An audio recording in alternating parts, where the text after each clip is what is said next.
walk out to the show and fall at your door. We got that info for you. Touchdown on that plane and buy anything.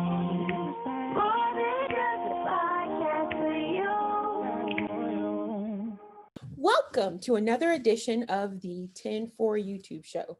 I'm your hostess with the mostest, James Etta Cleveland, and joining me today is one of our regular panelists, Mr. Kevin VanDyke, and then we got two new panelists. We have Donovan Halsel and we have Jordan Shanklin. I'm going to allow them to introduce themselves, but before I do, I want to let you guys know today is all about basketball.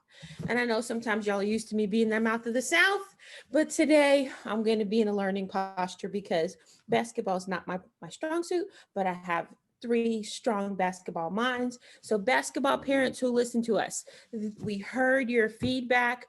We are incorporating your questions, and this is just the first of many shows for you. So having said that, Jordan, Donovan, introduce yourselves. Sure. So, as you stated previously, my name is Jordan Shanklin. Spent 2 years playing collegiately at ep15, then transferred to the University of Missouri St. Louis, where I completed my degree and finished out my last 2 years of eligibility. All right. Thank you, Jordan. And I'm Donovan Halsel. I went to the University of East Central Oklahoma and played basketball there for 4 years. Didn't play the first year, started the last 3 years of my college career and graduated with a degree in exercise science and a minor in education. So it was a good time out there.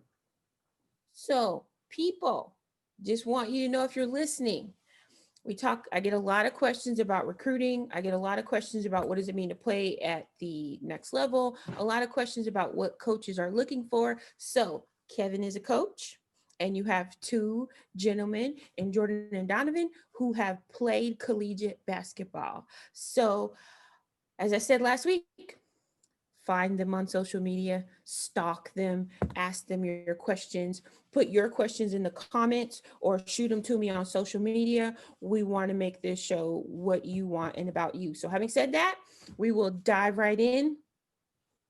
Rumor has it that Russell Westbrook wants to be traded from the Rockets.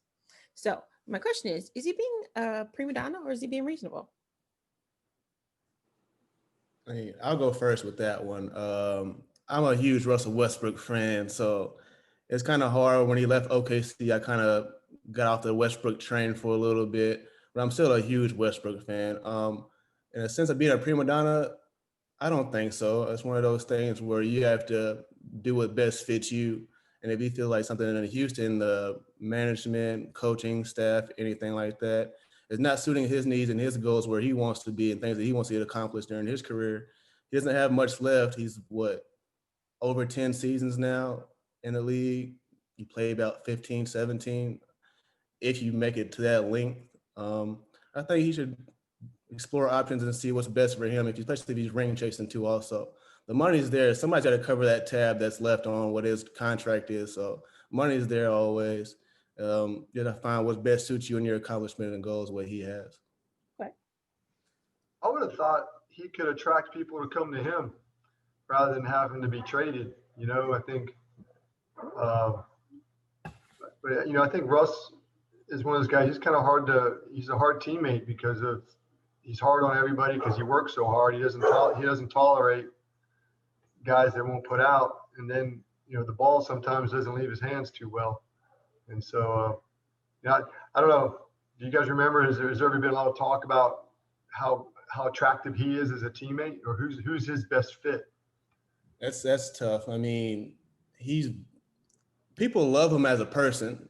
Teammate wise, like you said, the ball doesn't leave his hands much. So you got to find a fit where you got people spotting up on the corners, doing something where sort of like he had that OKC with the MVP season. He did pretty well that season. Percentages were up, do everything. You just got to find a team where he can get somebody to surround him, where he can, like you said, he wants to be the floor general. Can't do that with James Harden's a one-on-one person. Yeah, it wasn't too good. Shank, what do you think? Yeah, I mean, I'm all for these players taking control of their careers. I think we've seen too many examples of players being chewed up and spit out, and not really being able to maximize their potential, and whatever their situation is. So I don't necessarily think he's a prima donna. However, I don't think his style of play is one that is conducive to winning. Um, however, I like the fact that he's taking control of his career and wanting to move on from Houston.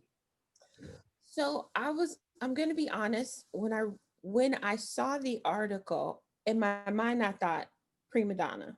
I really did. And up until Shank just said taking control of his career, I was still firmly in the prima donna camp.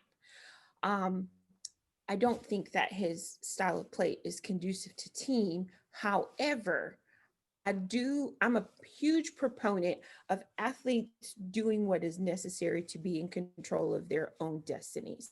I think that so many sports, the owners are the people that actually dictate the movements. And so now I'm on the fence. I was firmly in the prima donna camp, and now I'm like, well, he's not. I don't feel like he's a really good teammate. I don't feel like he shares. And as a mom, that's one of the first things I taught my kids to share. So I don't feel like he shares. I know that sounds really motherly right now. And so like, he doesn't share very well, and he's not nice. So maybe he's a prima donna. I can actually, I'm gonna have to go think through the whole thought of taking an athlete taking control of his career, because I'm a huge fan of taking control of careers. So now I'm like on the fence.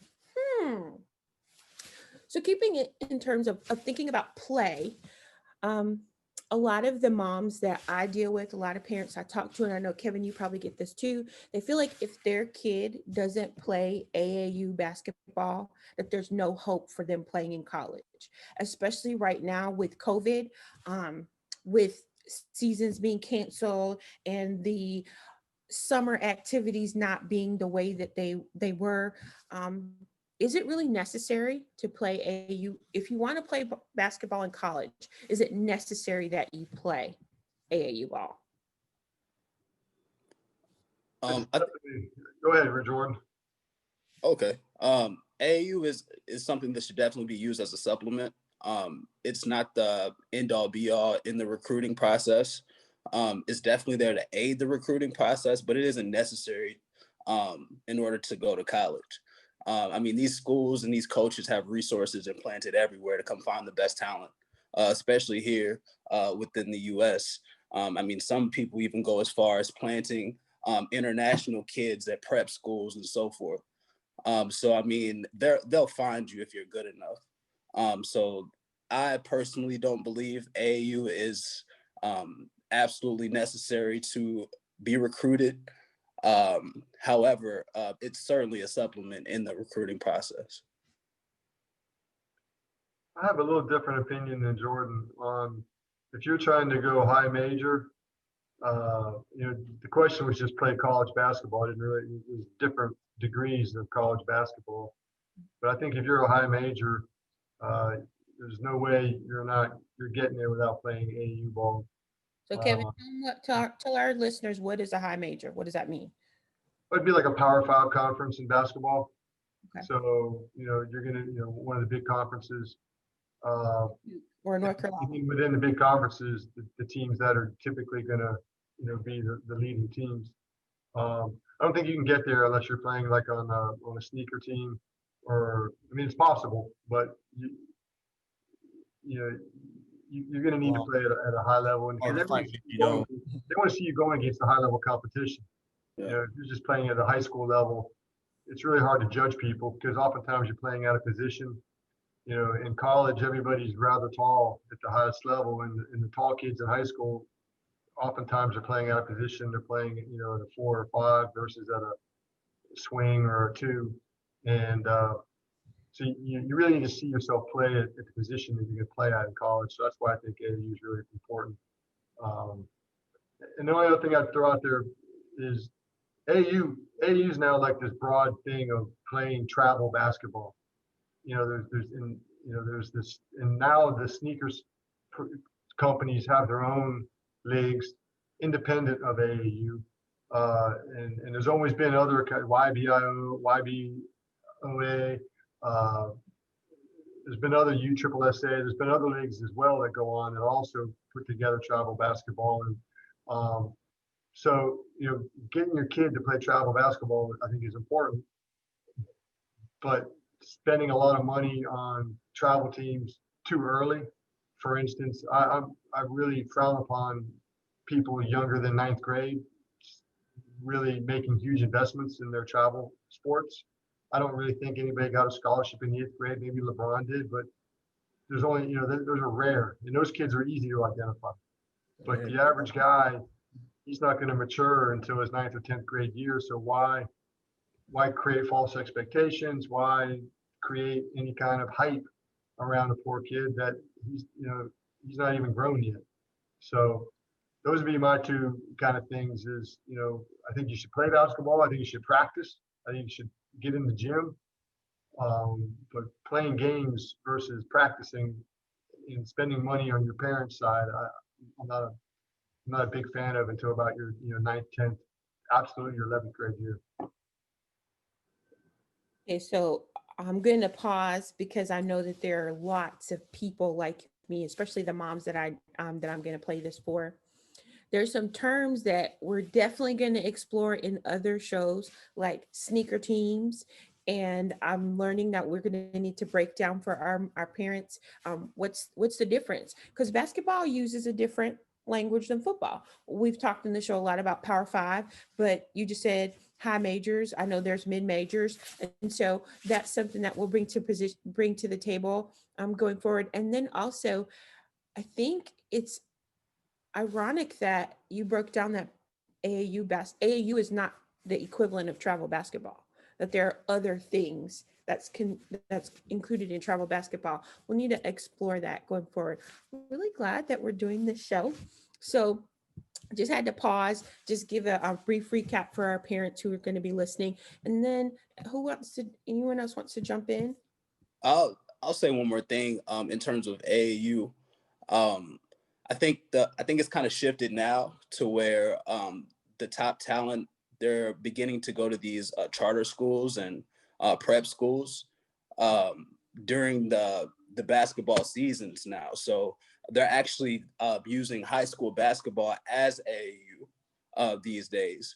So I mean, like the Spire Academies, the IMGs, and the Mont Verde, I believe is what it's called, out in Florida.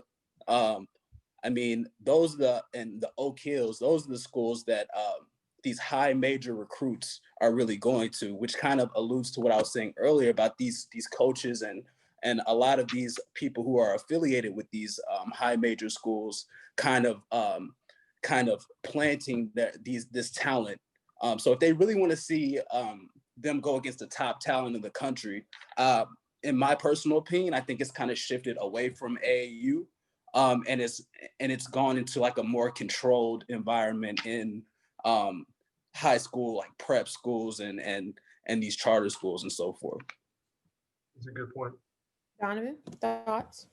I think they both made pretty good points to AAU basketball. Myself, I can't really speak too much on it. I'd have played maybe 3 or 4 tournaments in AAU in high school.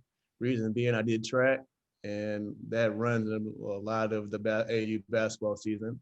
AAU basketball starts somewhere around March, April. Track lasts all the way till June and stuff like that. So you play maybe 2 or 3 tournaments, even if you do play AAU basketball.